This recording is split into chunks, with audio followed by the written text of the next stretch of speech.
Bonjour tout le monde, aujourd'hui on se retrouve pour une nouvelle vidéo d'analyse hebdo sur le chart du Bitcoin. Comme chaque semaine, on va analyser le graphique du BTC. Donc cette semaine, la vidéo va être rapide puisque la situation n'a pas du tout évolué par rapport à la semaine dernière. Donc on va quand même aller faire un tour sur mon compte X, voir les analyses que je vous ai partagées. Donc il y a quand même 2-3 points à surveiller de près et des choses qui sont quand même intéressantes, mais globalement la situation n'a pas beaucoup évolué. Donc avant de démarrer la vidéo, dans un premier temps, si t'es pas abonné à la chaîne, je t'invite à t'abonner. Également, si t'es intéressé par le trading des crypto-monnaies, je t'invite à me rejoindre sur l'exchange Biet et MEX. Ce sont mes deux exchanges préférés pour trader les crypto-monnaies. Si t'es pas inscrit, tu as tous les liens dans la description sous la vidéo. Ces liens te permettent d'avoir accès à un bonus lors de ton premier dépôt, ainsi que 10% de réduction sur tes frais de trading, donc profites-en. Sur Bidiet, tu as également la saison 4 de Trader Pro qui a démarré. Donc si tu es intéressé, n'hésite pas à participer. Donc Trader Pro, pour ceux qui ne connaissent pas, c'est un système qui permet à des jeunes traders passionnés et qui ont du talent de se lancer dans le monde du trading de manière plus professionnelle.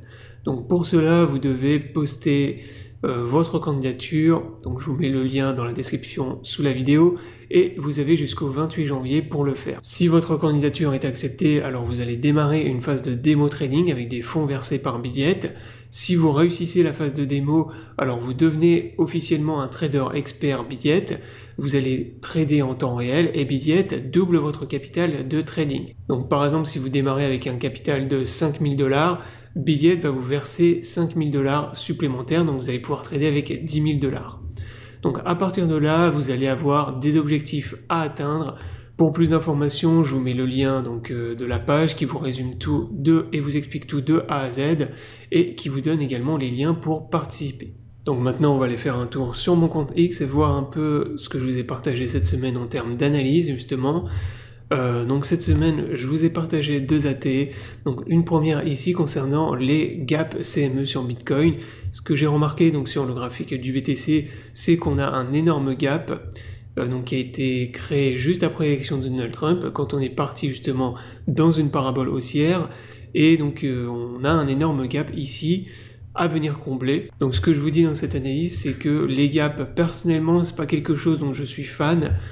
Pour une raison simple, c'est qu'il y a énormément de gaps CME qui n'ont jamais été comblés sur Bitcoin, y compris des énormes gaps, mais celui-là, donc, il est particulièrement gros et il est quand même assez proche de la zone où on est en train de consolider actuellement. Donc en cas de retournement de la tendance et de tendance baissière à court terme, il n'est pas exclu qu'on vienne combler ce gap. En tout cas, moi, c'est une zone que je garde en tête, et pour venir le combler, il faut que le prix du Bitcoin revienne jusqu'à 78 000 $. Ensuite, hier, je vous ai partagé une autre AT, donc cette fois-ci concerne les maps de liquidation. Donc je vous ai partagé les maps sur plusieurs time frames, donc sur le 2 semaines, le 1 mois et le 3 mois. Et ce qu'on remarque justement sur les maps de liquidation, donc plusieurs choses. Déjà à court terme, on voit que il y a plus de liquidation côté long que côté short. Donc ça, c'est vraiment la chose qui saute le plus aux yeux, qui est flagrant. Notamment sur le 3 mois, on voit qu'il y a beaucoup plus de liquidation du côté des longues. Et par contre, on voit que du côté des shorts, vous avez une pool de liquidation qui reste quand même énorme, juste au-dessus des 100 000 $. Qu'est-ce que les maps de liquidation là nous indiquent? À court terme, les probabilités que le Bitcoin maintienne une tendance haussière, notamment pour venir liquider la pool que vous avez juste au-dessus du coup de la zone de résistance qu'on a là, aux alentours des 100 000 $, et c'est juste au-dessus de cette zone-là que vous avez une pool de liquidation à venir chercher justement. Donc là, beaucoup de shorts à venir liquider au-dessus de cette zone, et inversement, on a une énorme pool de liquidation côté longue à venir chercher sous le dernier bottom qu'on a fait, donc sous les 90 000 $.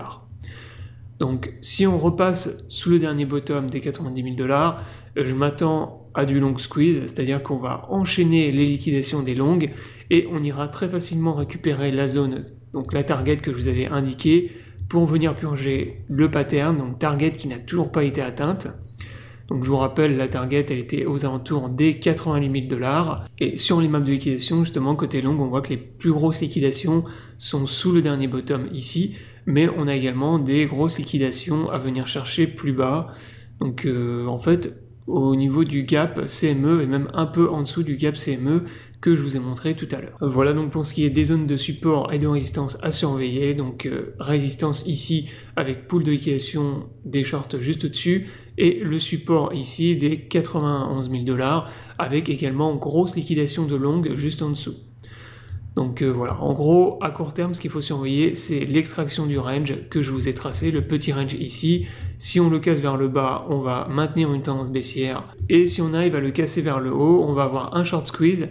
Il n'est pas exclu qu'on revienne faire un pullback sur le canal, donc le canal qu'on est venu casser et dans lequel on a évolué donc durant le mois de novembre. Voilà, donc la vidéo est terminée, j'espère qu'elle vous aura plu. Je vous invite à vous abonner à la chaîne pour ne pas rater les prochaines vidéos. Je vous souhaite à tous une bonne journée et à bientôt pour une prochaine vidéo.